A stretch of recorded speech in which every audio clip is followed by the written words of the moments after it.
देश को इस पर गौर करना चाहिए निष्पक्ष होकर। हाय तोबा चिल्ला चोट से नहीं, क्योंकि चिल्ला चोट से कुछ होता नहीं। अब जमाना बदल गया कि जब नेता बोलता था और देश सुनता था, अब देश भी बोलता है। भाई मंच भले ही आपके पास हो, लेकिन हर बालक प्रत्युत्पन्न मत ही भारत में। नरेंद्र मोदी के पास 2 टर्म पूर्ण बहुमत की सरकार, देश के अधिकांश राज्यों में उनकी पार्टी का शासन, 70 के दौर की इंदिरा जी का जो वर्चस्व था, लगभग वैसी स्थिति भाजपा की। नरेंद्र मोदी की 2 टर्म की सरकारों ने क्या किया? वो चाहते तो दंतोपंत ठेंगड़ी की मूर्ति यहां लगा देते, कौन रोक लेता? कौन रोक लेता? कुशाभाऊ ठाकरे की लगा देते, कौन रोक लेता?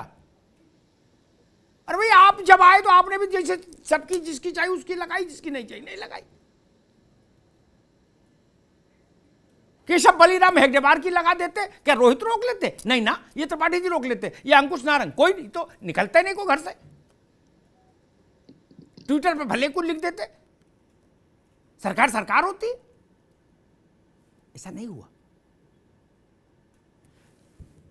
डॉक्टर अंबेडकर के जितने 5 स्मृति चिन्ह हैं इस देश में, और एक उनका घर मिला के विदेश वाला, 5 स्मृति चिन्हों को भव्यता दिव्यता दी इस सरकार ने।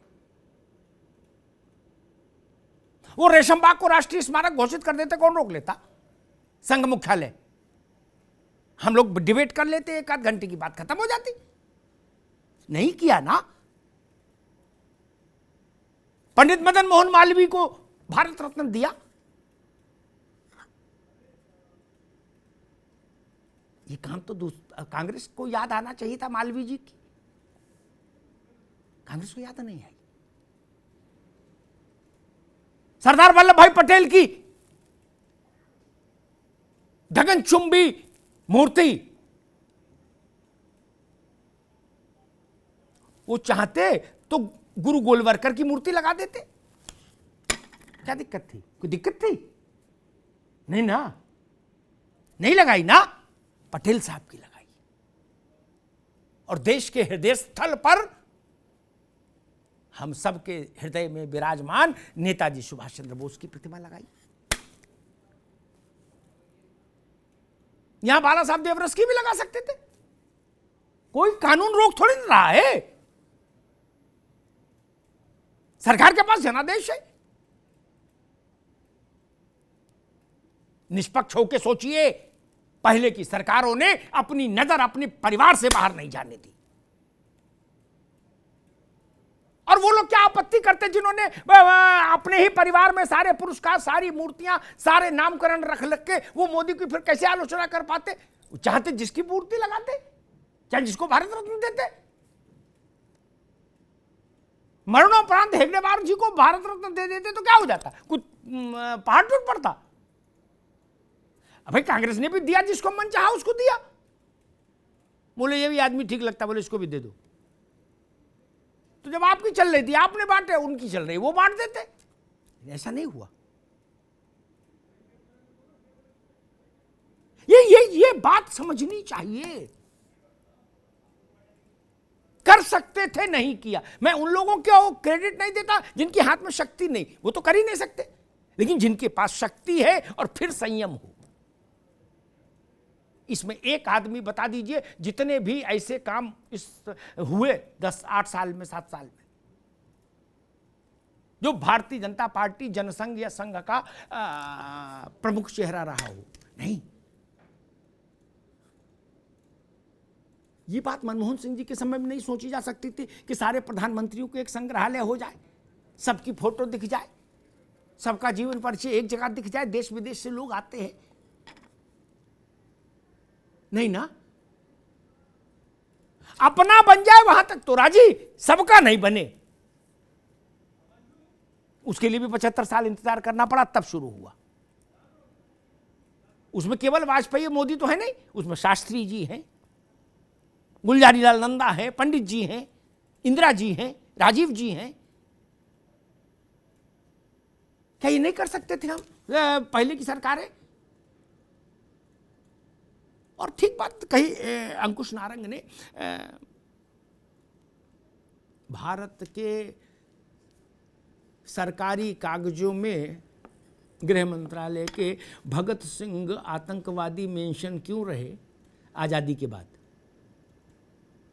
क्या ये शर्मनाक बात नहीं है? जिस क्षण आजादी आई थी उसी क्षण ये सब चीजें दुरुस्त हो जानी चाहिए थी। अरे भगत सिंह आतंकवादी है तो फिर भला आदमी कौन है? फिर क्रांतिकारी कौन है? बलिदानी कौन है इस धरती पर? क्या सरकारों ने इसका चिंतन किया? और नहीं किया तो क्यों नहीं किया? जयप्रकाश जी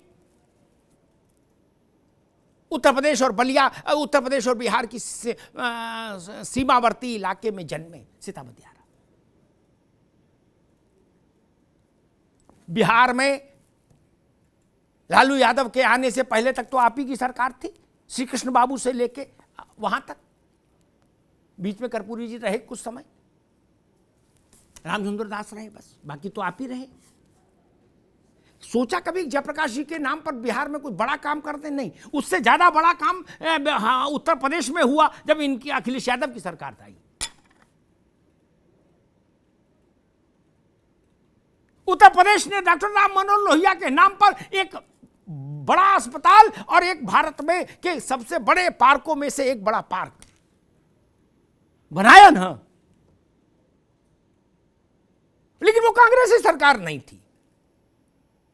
त्रिपाठी जी, कांग्रेस को ये आत्मचिंतन करना होगा।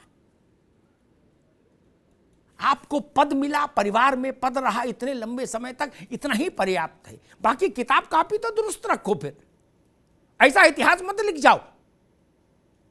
और कालपात्र बात राव साहब ने ठीक कही। मान लीजिए जनता पार्टी की सरकार नहीं आई होती तो गई थी भैंस पानी में।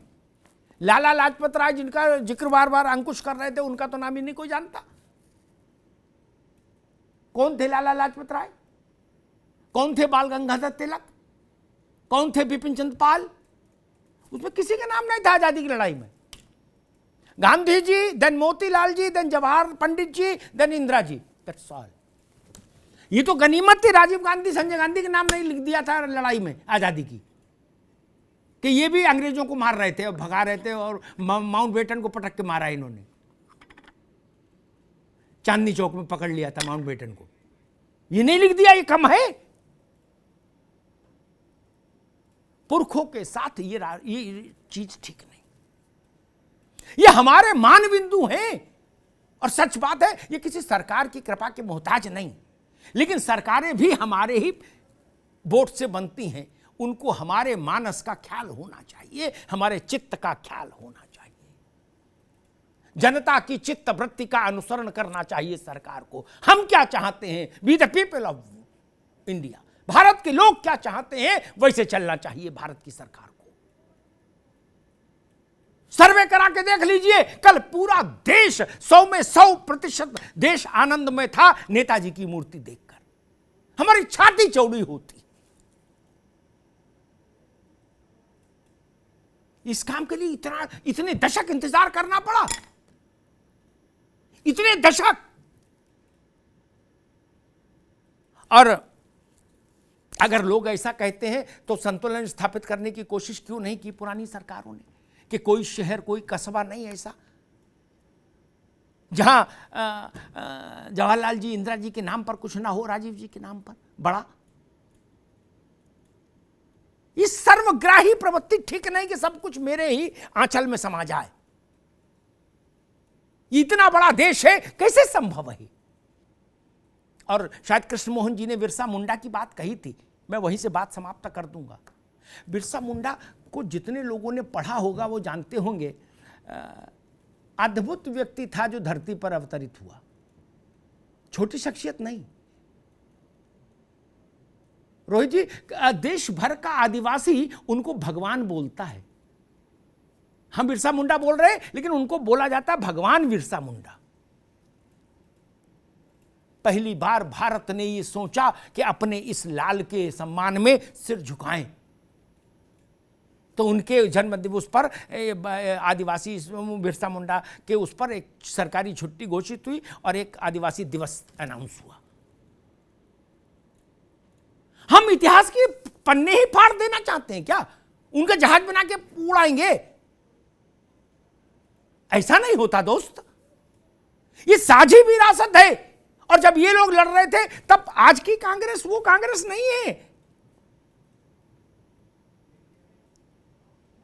नहीं ना। उस वक्त कांग्रेस एक बड़ा प्लेटफॉर्म था जो मैं समझता हूं, जिसमें हर विचारधारा का आदमी था। सब लोग उसी तख्त पर थे। एक तख्त का नाम मान लीजिए कांग्रेस था। वो पड़ा था भारत के आंगन में, उस पर सब आते थे, सब बैठते थे। तब देश में आजादी की लड़ाई हो रही थी। वो Congress all India Congress committee 24 Akbar road नहीं है ना, जिसकी आम आदमी पार्टी से लड़ाई है, भाजपा से या भाजपा की जिससे ना ना। वो मसला कहां है, ये कहां, ये पार्टी दूसरी है, वो पार्टी दूसरी थी। इसलिए जब मैं कहता हूं गांधी पर कांग्रेस कहे तब बात नहीं, गांधी कांग्रेस के नहीं थे, सबके थे। इसीलिए गांधी ने शायद ये सलाह दी थी कि कांग्रेस का तख्त अब विसर्जित कर देना चाहिए।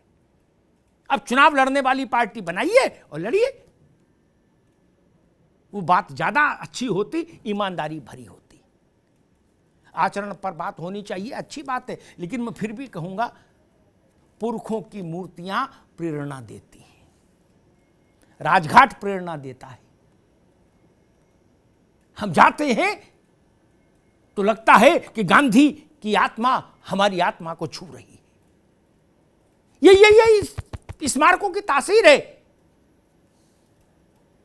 जिन देशों, जिन धर्मों में मूर्ति पूजा नहीं, हिंदू में ही है मूर्ति पूजा, बाकी तो सामान्यतः किसी बड़े धर्म में नहीं है, वहां भी स्मारक हैं, तीर्थ हैं। वैसे ही जैसे धर्मों में स्मारक और तीर्थ होते हैं, वैसे ही लोक जीवन में ये तीर्थ हैं। तीर्थ चाहे बाबा साहब का स्मारक हो, चाहे चंद्रशेखर आजाद का स्मारक हो अल्फ्रेड पार्क में, चाहे राजघाट हो, चाहे शांतिवन हो, ये सब हमारे तीर्थ हैं। मैं इनमें उतनी ही श्रद्धा रखता हूं जितनी बाबा विश्वनाथ में रखता हूं, गोल्डन टेम्पल में रखता हूं, बाकी जगह रखता हूं। इस भाव से रहिएगा तो देश के मन के साथ चल पाएंगे। अब वो कालपत्र वाला टाइम बीत गया, सोशल मीडिया का टाइम है।